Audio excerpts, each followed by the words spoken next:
Hi folks, John Adamson with Seeking Light, and today we're going to be going over a survey that was done. And I titled this Scary Survey Results because, frankly, the results of the survey are somewhat scary. And we'll see why in just a minute.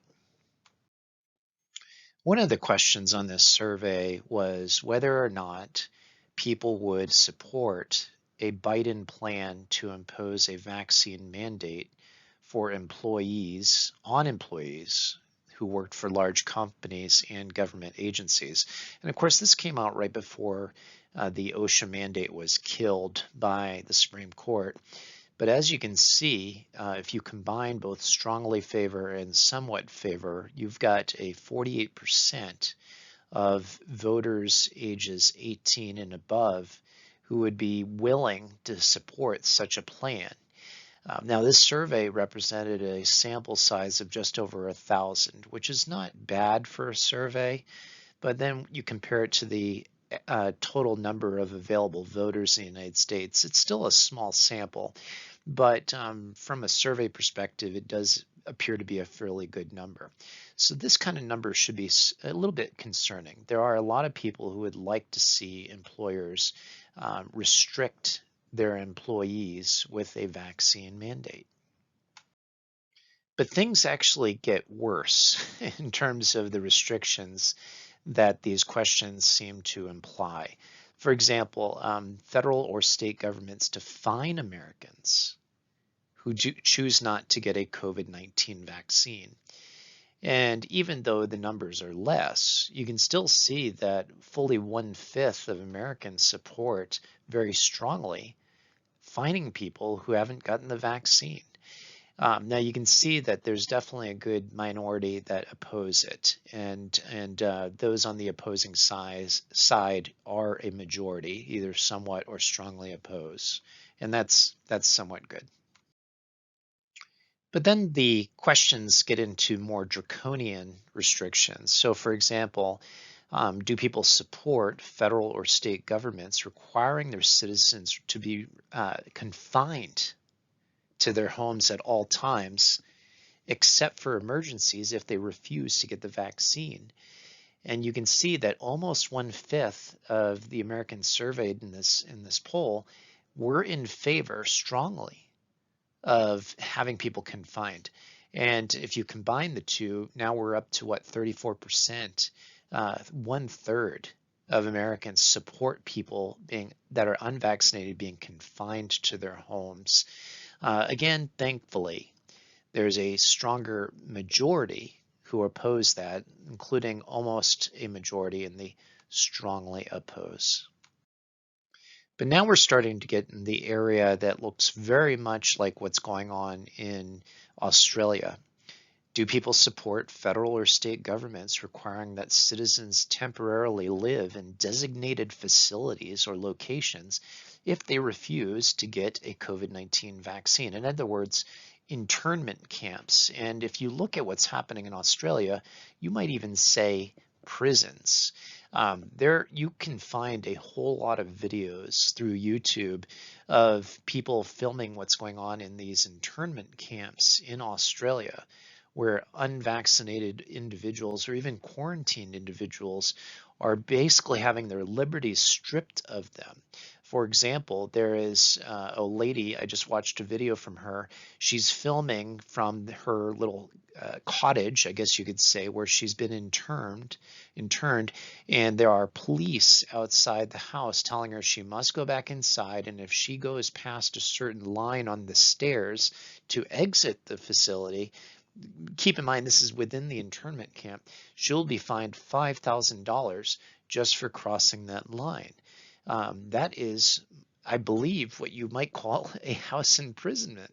And so look at this, 26% are either strongly in favor or somewhat in favor of people being put in internment or prison. Now, here's another example of a question. Would you support a fine or imprisonment of individuals who publicly question the efficacy of the existing COVID-19 vaccines on social media, television, radio, or in online or digital publications. So people even like myself who happen to make videos where we're questioning, what's going on. And again, we're looking at what, 27%, so getting close to a third. Well, I guess you could say it's slightly more than a quarter of Americans are willing to say it's all right to put somebody in prison just because they don't toe the narrative. Again, thankfully, there's a majority of people that oppose it, but that should be much more strong if you're an American citizen, definitely. Here's another question. Would you like to see a requirement that unvaccinated citizens use a smartphone app or wearable device that tracks unvaccinated people to ensure that they are quarantined or socially distancing from others? Now, keep in mind, how would you know that somebody's socially distanced if, let's say, they go to a gas station, unless you are also tracking not or vaccinated individuals? Or, I'm not exactly sure how they would totally do that. But again, we've got a fairly concerning minority, 28%, saying that they are somewhat in favor or strongly favoring that this occur. Now, this is one of the most scary of the questions here. Would you support temporarily removing parents' custody of their children if they refuse to take the COVID-19 vaccine?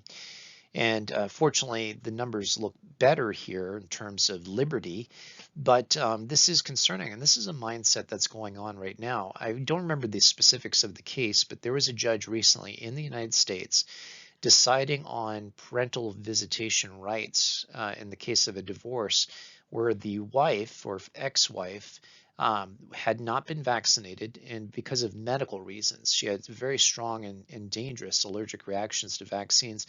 The judge revoked her rights as a parent with visitation because of that. That's scary, that's dangerous, that's an aberration of justice. Now, there were some interesting comparisons that were going on in this study. They were breaking it down between men and women. Now, what was interesting was men and women were mostly equal in percentage on their answers. But one thing that was very concerning to me was that the most likely to impose these draconian reforms were those 18 to 39. The older population was more on the side of liberty in this particular case. And I guess you can see that consistently generally as generations come along. The younger generations tend to be more Democrat versus Republican, progressive versus conservative. But this is very scary because what it tells me is that we are raising a generation of adults, those that are heading into not only adulthood, but also eventually into leadership, who are more likely to take away your liberties without questioning a strong federal government and limiting the rights of the individual citizen. As you can imagine, Democrats were much more likely to support restrictions than Republicans.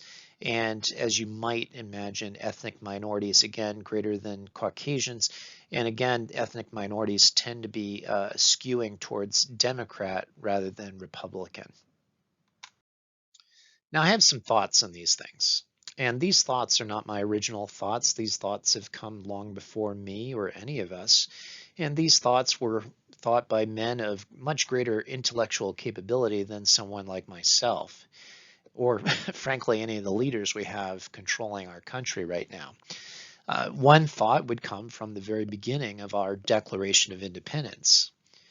We hold these truths to be self-evident. Now, these are things that we should be able to observe readily. But the fact of the matter is, self-evident truths don't have to be taught. You actually have to learn how to oppose these self-evident truths. And so what are those truths? That all men are created equal. Are leaders that support the vaccine mandates and those that disagree with the vaccine mandates. We should all be equal.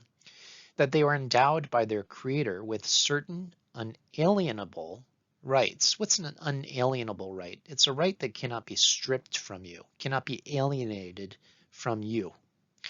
And that among these are life, liberty, and the pursuit of happiness. I can't imagine being happy to be forced out of a job because I've refused a jab.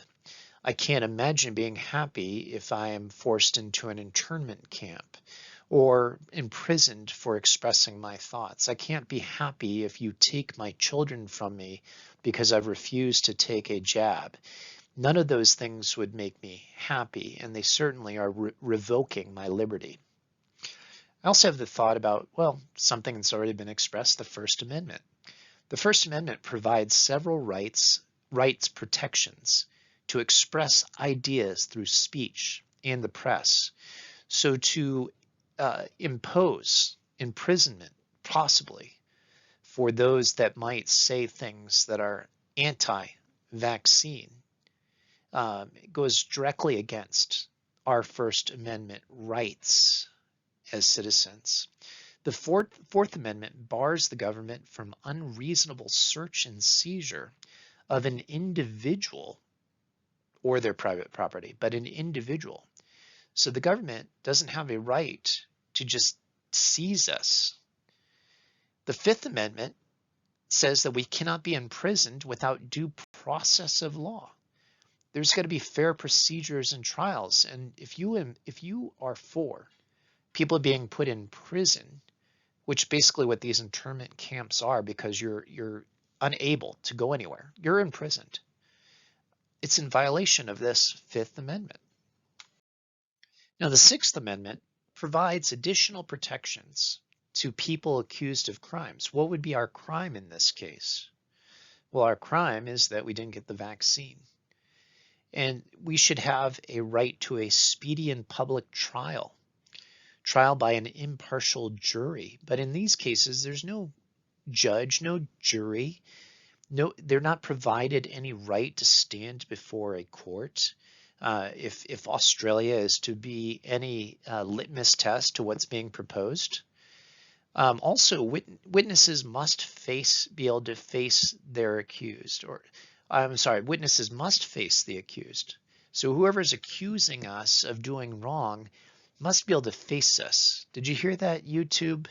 In other words, you accuse people like me of violating your community standards. Of course, I'm not in a court and you have a company. However, that's only the manly thing to do, to actually face somebody that you're accusing. And if you're accused, you should be allowed to have your own witnesses and be represented by a lawyer. But if you look again at Australia, which is the litmus test for these internment camps, they're not having this right. Of course, they don't have our Constitution, but this is our right as Americans. The Seventh Amendment extends the right to a jury trial in federal civil cases. Well, it's the federal government that's seeking to possibly imprison, or is restrain, or intern people that haven't taken the jab. The Eighth Amendment bars excessive bail and fines and cruel and unusual punishment. It's cruel to separate children from their parents just because they haven't taken a vaccine. It's cruel to impose fines just because you haven't taken a vaccine. These things are cruel. They're unusual, and especially when we have an economy in the shape that it's in right now, where our dollar is buying less and less goods, and real Americans are struggling. Why? Because of the policies around COVID, not COVID itself, but the policies that have been implemented. And then to impose a fine on top of that, that's cruel. The 10th Amendment says that the federal government only has those powers delegated in the Constitution. Well, they've exceeded that many a time, have they not? If it isn't listed, it belongs to the states or to the people. In other words, federal government, you have no right to do these things that are brought up in the body of this survey at all. So this is a rather uninspiring slide, but I just want to thank you for listening. The fact of the matter is that this survey demonstrates a significant disconnect that most Americans have with our Constitution, with our Declaration of Independence, a significant disconnect people have with liberty of the individual person compared to the power of the government. And if things keep trending in this direction, and we see this younger population more and more willing to have the federal government impose such restrictions on our life, we need to do things now to thwart this.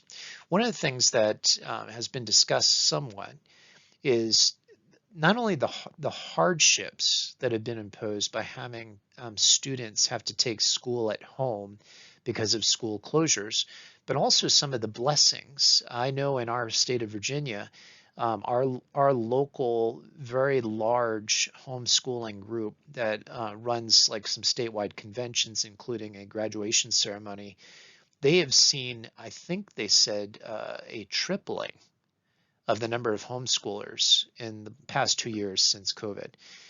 Getting students out of the government-run schools where they are indoctrinated with these ideas of a stronger and centralized government that has the right to take away our rights, I think ultimately might have some side benefits, even though it has caused many a struggle. I do know that.